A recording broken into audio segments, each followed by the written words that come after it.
Hello everybody, this is Ole Dahlstedt from Entombed A.D. You're geeking out to Gear Gods. Hello, this is Guilherme Miranda from Entombed A.D. and you're geeking out for Gear Gods. So let's start, we're on tour here. Trucks, cases, I think like every tour you're used to watch people on the backstage and stuff. So here is pretty much what I use on tour. I'm endorsed by famous guitars. That so far is one of the finest things I have ever played. You know, it's really soft guitar, comfortable, and everything here is pretty high end.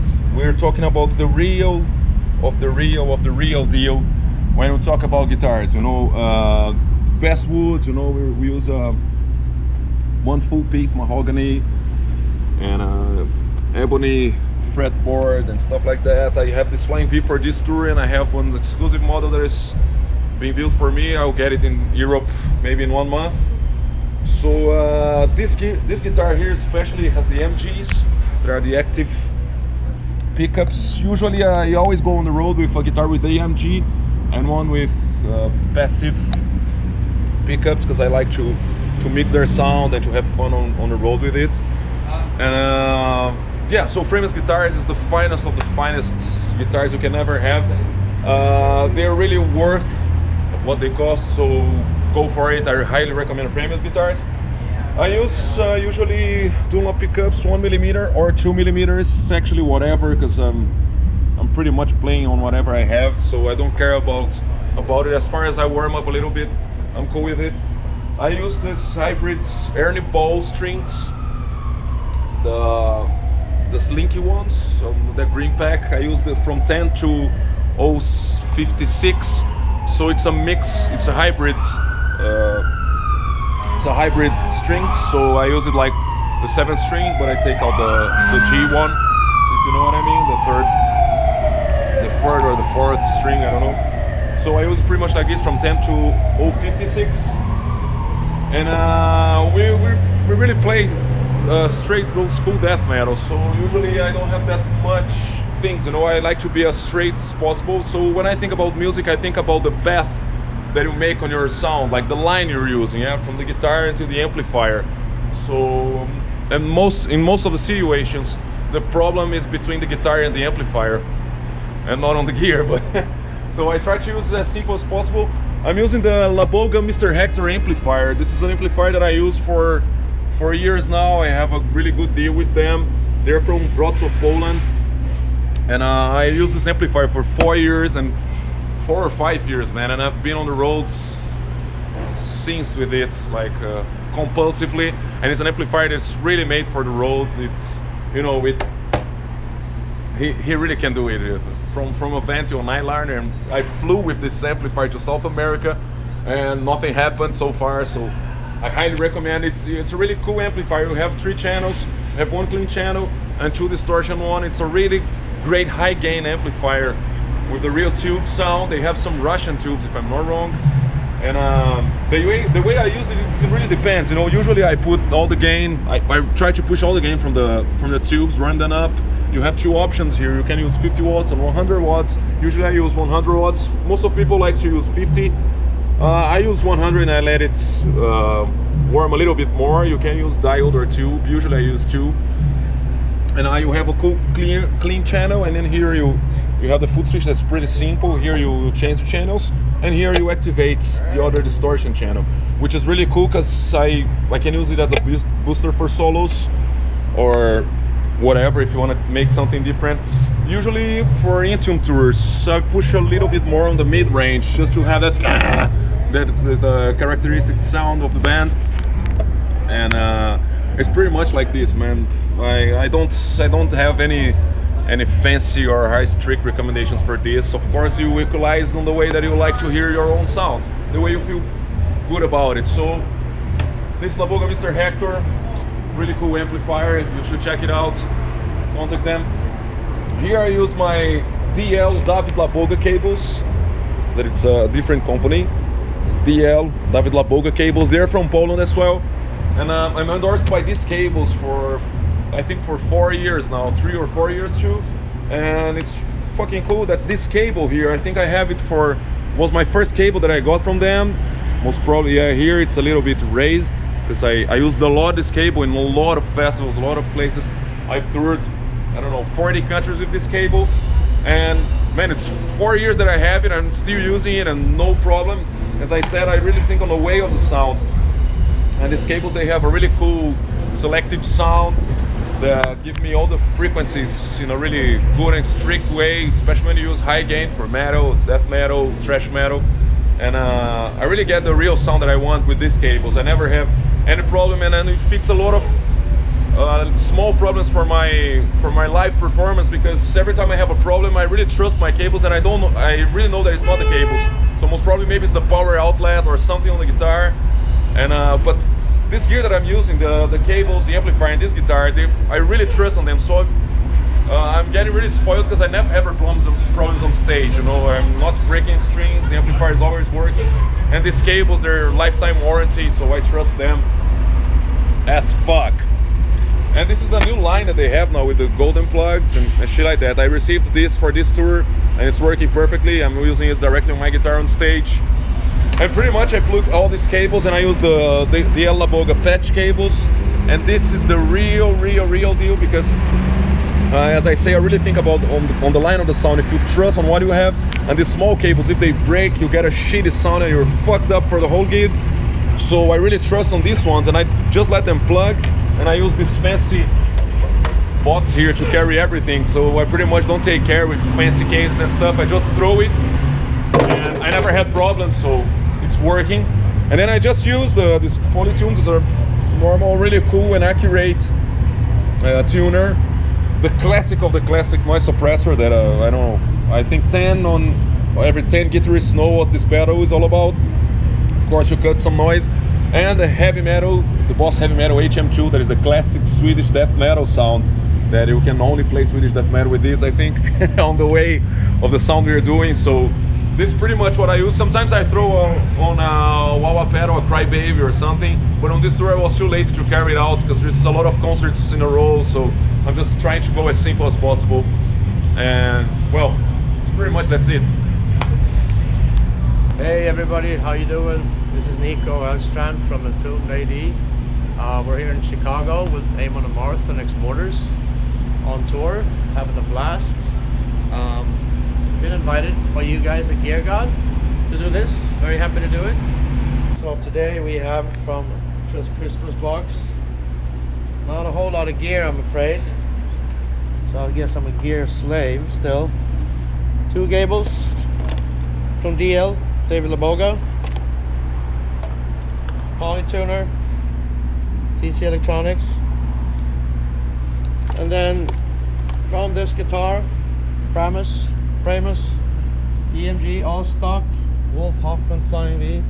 Into this one, and then into the amp, which is a Marshall JCM 2000. And I'm sorry to say, gearheads, but that's all we have for today. Usually I use quite a lot more, but I think gear addiction goes in periods, so you have to sometimes put yourself on a drying month or something, and I think this is what I'm doing here. I'm loving it though, because you focus much more on the playing than pushing pedals and thinking about sound, so it definitely changes the approach as far as your musical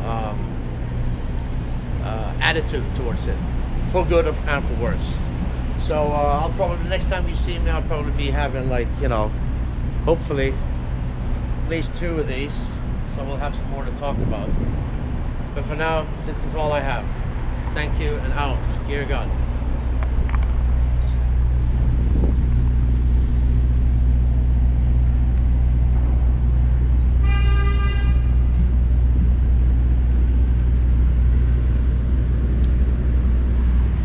Since I didn't bring my own drum kit on this tour, all that I brought was the snare, my pedals, and obviously cymbals. So let's start by checking out what I got in here.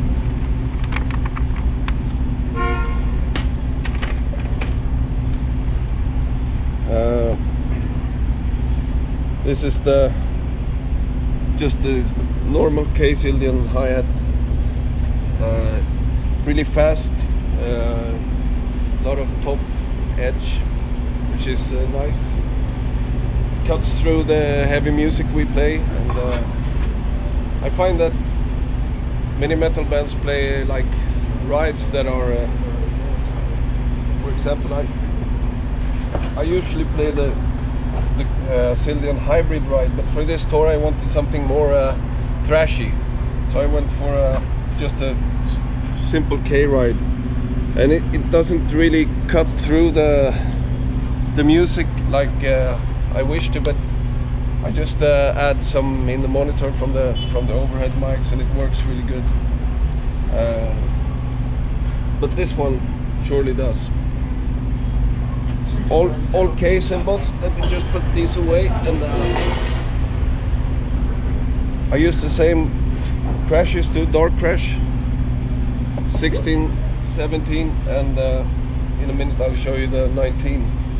This one's also fast, a little bit thrashy or trashy sounding. Thrashy might suit our music better to say, but they're thin. I prefer thin crashes. Since I'm fortunate enough to get these, they tend to break easier than the medium or heavy. But I think they sound just like a cymbal should, you know.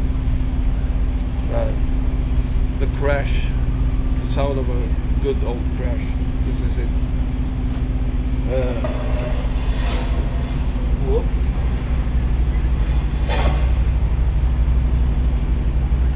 Also, this one is the same, dark thin, 19. My favorite among the crashes. Also, I have.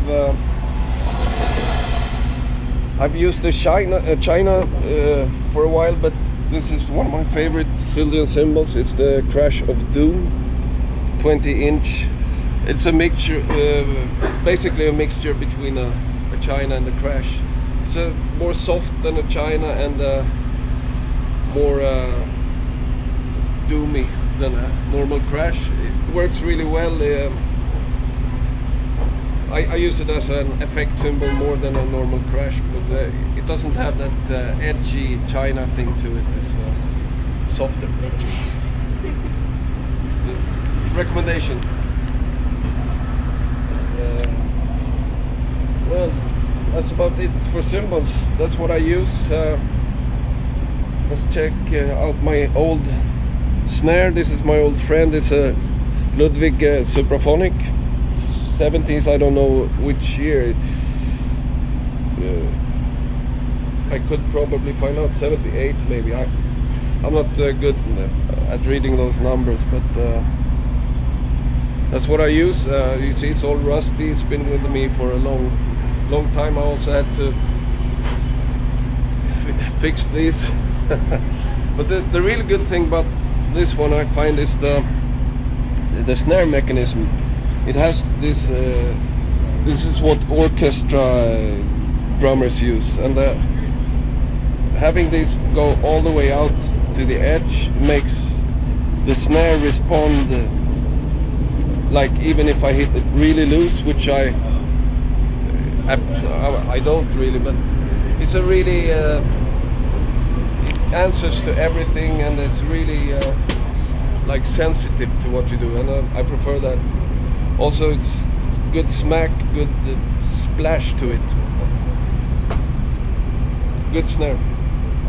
Old but good. I use Emperor, which is a double head, so it's not that ringy either. Also, it has this old damper which you can adjust. Also, about the snare mechanism is you can adjust the tension of the snare really easy here. It works really good for me. About the pedals, I've been using these Pearl eliminators for a long while, and it's a great pedal for me. It's like since we play a lot of slow stuff, I prefer the older type pedals in front of the new ones. I would say it's a mixture between like a new fast one and the old heavy pedals, so to speak. Also, this one has I don't know if you've seen this, but you can actually take this off and you put in a different size of this, and you can you adjust the speed and angle of this accordingly. You can also adjust the angle right here. For instance, if I want a lighter feel to my pedals, I can just put in the white one instead. And it just clicks in there really easily. Like, and eventually you find your own personal setting that is really good. And you can also adjust the angle really easy, like this. You know, it's easy to adjust for your own feel or whatever. Also, the tension of this spring here is adjusted like an old normal pedal. So that's something that I always experiment with. I put in another one so I can just use them as single pedals when I have double kicks too. So it's really easy to just put one of the beaters in here and then got two single pedals instead. I think that's it for the pedal. The last thing I want to show is my sticks. The Super 5B from Sildren. It's a hickory stick, a little longer. That's why it's called Super, I think. For me, it's the perfect feel and weight to that. I can hold it a little bit forward and still get that momentum in the hitting. Works really good for me. That's about it for today, I think. It's really good to talk to you guys. Ride of choice. Phil Collins used it. I mean, come on, Phil Collins. With a maple top, flame maple top. The serial number says it's from 2001. It looks pretty.